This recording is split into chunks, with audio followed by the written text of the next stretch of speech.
ఉంది. ఎందుకంటే గత కొన్ని సంవత్సరాల నుంచి కూడా నేను కొద్దిగా దూరం ఉండడం జరిగింది. కొన్ని కారణాలు చెప్తా.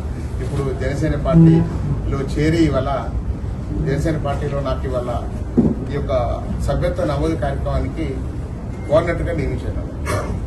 కోఆర్డినేటర్గా నియమించేందుకు మా రాష్ట్ర అధ్యక్షుడు, మన పార్టీ జనసేన పార్టీ అధ్యక్షుడు పవన్ కళ్యాణ్ గారికి, ప్రధాన కార్యదర్శి రామ్ కల్లూరి గారికి, అదేవిధంగా ప్రచార కార్యదర్శి ఆర్కే సాగర్ గారికి, అదేవిధంగా రాష్ట్ర ఇన్ఛార్జ్ శంకర్ గౌడ్ గారికి, అదేవిధంగా మన బొమ్మూరు మహేందర్ రెడ్డి గారికి రాష్ట్ర ఉపాధ్యక్షుడు, అదేవిధంగా రాజలింగ గారికి, మరియు ఇంకా రాయరెడ్డి గారికి, శివారెడ్డి గారికి, మిగతా సభ్యులందరూ కూడా పేరు పేరు ఉదయం నమస్కారం తెలియజేస్తున్నారు. వాళ్ళందరూ కూడా ధన్యవాదాలు తెలియజేస్తున్నాను. ఎందుకంటే నన్ను తొందరగా గుర్తించినప్పుడు ఇవాళ కోఆర్డినేటర్గా నియమించినందుకు నేను చాలా సంతోషంగా ఉన్నాను. ఎందుకంటే ఇవాళ గతంలో భారతీయ జనతా పార్టీలో అనేక 30 సంవత్సరాలుగా పనిచేసిన అనుభవం ఉన్నది. కాబట్టి అదొకటే కాకుండా పార్టీలో అనేక కార్యక్రమాలు చేసిన వ్యక్తిగా, పార్టీలో అనేక ఉద్యమాలు, ప్రజా సమస్యలకు పోరాడిన వ్యక్తిగా, అనేక అవినీతి ఆరోపణలపై మనం కొట్లాడిన ఏదైతే ఉందో అన్ని కూడా గుర్తించి వాళ్ళు నాకు కోఆర్డినేటర్గా నియమించినందుకు వాళ్ళందరూ కూడా పేరు ఉదయపూర్వక నమస్కారాలు, ధన్యవాదాలు తెలియజేస్తున్నాను. ఈరోజు ఈ యొక్క పార్టీ సభ్యత్వ నమోదు జాతీయ నేషనల్ వైడ్గా ఇవాళ సభ్యత్వ నమోదు కార్యక్రమం చేపట్టాలని చెప్పేసి 26 తారీఖు నుంచి చేపట్టాలని చెప్పేసి ఒక ఉద్యమం స్టార్ట్ అయింది. ఎందుకంటే గతంలో జనసేన పార్టీ పవన్ కళ్యాణ్ గారు 2 సార్లు ఓడిపోయినా ఎక్కడ కూడా కృంగిపోకుండా ఒక మనోధైర్యంతో, గుండె ధైర్యంతో మళ్ళీ ముందుకొచ్చి వాళ్ళ ఇచ్చిన సీట్లు మొత్తం గెలిచి ఏపీలో ఒక్క సీటు కూడా ఓడిపోకుండా గెలిచి వాళ్ళ పార్టీని ఏ విధంగా నిలబెట్టడం మనందరూ తెలిసిన విషయం. వాళ్ళ రాష్ట్రంలో ఆంధ్రప్రదేశ్లో ఉప ముఖ్యమంత్రిగా కొనసాగుతూ ఉన్నారు వాళ్ళ పవన్ కళ్యాణ్ గారు. వారి యొక్క మెయిన్ ఉద్దేశం ఏంటంటే, పార్టీ ఉద్దేశం ఏదైతే ఉందో, జనసేన పార్టీ యొక్క లక్ష్యం ఏదైతే ఉందో సనాతన హిందూ ధర్మ రక్షణ, అదేవిధంగా దేశం కోసం, ధర్మం కోసం పోరాడుతున్న పార్టీ జనసేన పార్టీ. అందుకనే ఏమిటంటే చాలా మంది కూడా నేను ఈ యొక్క కర్నూలు జిల్లాలో కానీ, పార్లమెంట్ పరిధిలో కానీ అందరూ కూడా నేను యువతే కాకుండా మహిళలు, అదేవిధంగా ప్రైవేట్ ఉద్యోగులు కానీ, వర్తక వాణిజ్య వ్యాపారులే కానీ, కుల సంఘాలే కానీ, అదేవిధంగా యూనియన్లు, ఆటో యూనియన్, ఇట్లా రకరకాల యూనియన్లు ఉంటాయి. ఆటో అందరూ కూడా ఈ యొక్క సభ్యత్వం తీసుకోవాలని చెప్పేసి నేను మీడియా ముఖ్యంగా మీ అందరూ కూడా కోరుతా ఉన్నాను. ఎందుకంటే 400 రూపాయల సభ్యత్వ నమోదు తీసుకుంటే 5 లక్షల ప్రమాద బీమా ఉన్నది. ఈ 5 లక్షల ప్రమాద బీమా ఏ విధంగా ఏంటంటే, గతంలో ఏ పార్టీ కూడా మీరు గమనించండి, ఏ పార్టీ, రాజకీయ పార్టీ కూడా 2 లక్షలకు మించి లేదు. 2 పార్టీలు మాత్రమే 2 లక్షలు ప్రయిస్తా ఉన్నది ఇవాళ సభ్యత్వ నమోదు తీసుకుంటే. కానీ 5 లక్షల ప్రమాద బీమా ఏకైక పార్టీ వాళ్ళ జనసేన పార్టీ వాళ్ళ 5 లక్షల రూపీస్ ఇవాళ ప్రమాద మీద ఉంది. కాబట్టి అందరూ కూడా ప్రతి ఒక్క ఇంటికి గడప కూడా ఈ యొక్క సభ్యత్వం తీసుకోవాలని చెప్పేసి నేను అందరూ కూడా కోరుతా ఉన్నాను. ఈ యొక్క సభ్యత్వం కూడా ఏ విధంగా అంటే, ఇవాళ జనసేన సభ్యత్వము 3 రకాలు ఉంది. ఉద్యమి, సాధకును, అదేవిధంగా ప్రదాత. ఈ మూడు రకాలు. ఏంటంటే ఉద్యమి ఏంటంటే పార్టీ భావజాలాన్ని లోతుగా అర్థం చేసుకుని సిద్ధాంతాలకు అనుగుణంగా పనిచేసేందుకు ముందుకొచ్చి పార్టీ సభ్యత్వం తీసుకునే వారిని ఉద్యమి మనం పేర్కొంటాం. అదేవిధంగా సాధకులు పార్టీ పోరాటానికి మరింత బలాన్ని చేకూర్చేలా కొత్త వారిని ప్రభావితం చేస్తూ, అదేవిధంగా నవతరానికి ప్రేరణ కలిగించి పార్టీలోకి ఆహ్వానిస్తూ సభ్యత్వం చేయించేవారిని సాధకగా మనం పేర్కొంటాం. అదేవిధంగా ప్రదాత పార్టీకి పరోక్షంగా కానీ, లేకపోతే ఆర్థిక, సాంకేతిక, లేకపోతే మేధోపరమైన సహాయం చేస్తూ పార్టీ బలోపేతంగా కృషి చేసేవారందరినీ కూడా ప్రదాత కింద మనం పేర్కొంటాం. అంటే పార్టీ సభ్యత్వం ఉద్యమి, అదేవిధంగా సాధకు ప్రదాతగా మనం పేర్కొంటున్నాం. ఇదే విధంగా కాకుండా ఇవాళ సనాతన హైందవ ధర్మం కోసానికి పవన్ కళ్యాణ్ గారు ఏదైతే మనం గమనించారు, ఇక్కడ అందరూ తెలిసిన విషయం.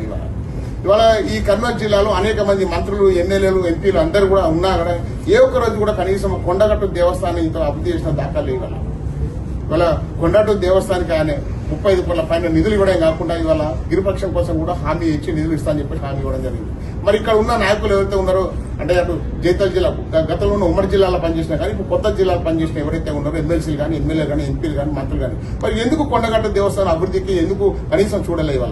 ఇవాళ హైందవ ధర్మం కోసం పోరాడుతున్న చెప్పి వ్యక్తులు కూడా ఎందుకు కొండగట్టు దేవస్థానాన్ని ఎందుకు పట్టించుకోవాలని చెప్పేసి ప్రశ్నిస్తా ఉన్నాం మీడియా ముఖ్యంగా. ఎందుకంటే మీరు గమనించండి, వాళ్ళ కొండగట్టు దేవస్థానానికి పోతే కనీసం మొత్తము మరుగుదొడ్లు, అంటే రోడ్ల మీద మనకు నడుస్తున్న కొద్ది కనబడతా ఉంటాయి, టాయిలెట్స్ కనబడతా ఉంటాయి. అదేవిధంగా దాని చుట్టూ ఏదైతే గుండం ఏదైతుందో స్నానం చేసే గుండం మొత్తం నీళ్లు పచ్చగా ఉండి, అంటే పరోక్షంగా ఎన్నో అంటువ్యాధులు వచ్చే రకంగా ఇవాళ గుండం ఉంది. మరి అట్లాంటి గుండం కూడా ఇవాళ వీళ్ళు పోయి ఏసీ కార్లలో పోయి ఇవాళ డైరెక్ట్ టెంపుల్ పోయి దర్శించుకు వెళ్ళిపోతా ఉంటాం.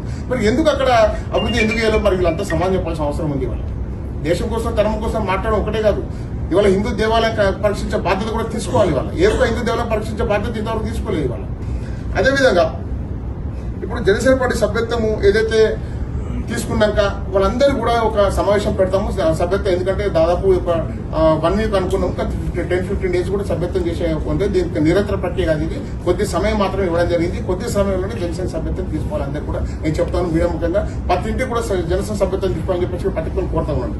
అదేవిధంగా ఈ కరీంనగర్లో మీకు తెలుసు, అందరూ తెలుసు ఇక్కడ ఏ విధంగా అవినీతి జరుగుతా ఉన్నాయి, ఇక్కడ ఏ విధంగా అక్రమాలు జరుగుతున్నాయి అనే విషయం అందరూ తెలుసు. ఇవాళ అవినీతి ముసుగులో, అక్రమాల ముసుగులో, ఇవాళ కమిషన్ల ముసుగులో ఇవాళ రాజ్యం వెళ్తా ఉన్నారు ఇక్కడ నాయకులు. ఇవాళ అందుకే ఇక్కడ అండర్స్టాండింగ్ పాలసీ జరుగుతా ఉన్నాయి. ఇవాళ అంతర్గతంగా అందరూ కూడా ఇవాళ కొల్లుడై ఇవాళ ఈ యొక్క ప్రజా సమస్యలు పక్కదారి పట్టించేసారు. ఇవాళ వాళ్ళ జేబులు నింపుకోవడానికి వాళ్ళ ఆర్థిక స్వప్రజల కోసం మాత్రమే పనిచేస్తా ఉన్నారు. వాళ్ళ ఎలక్షన్లు పోటీ చేస్తా ఉన్నారు.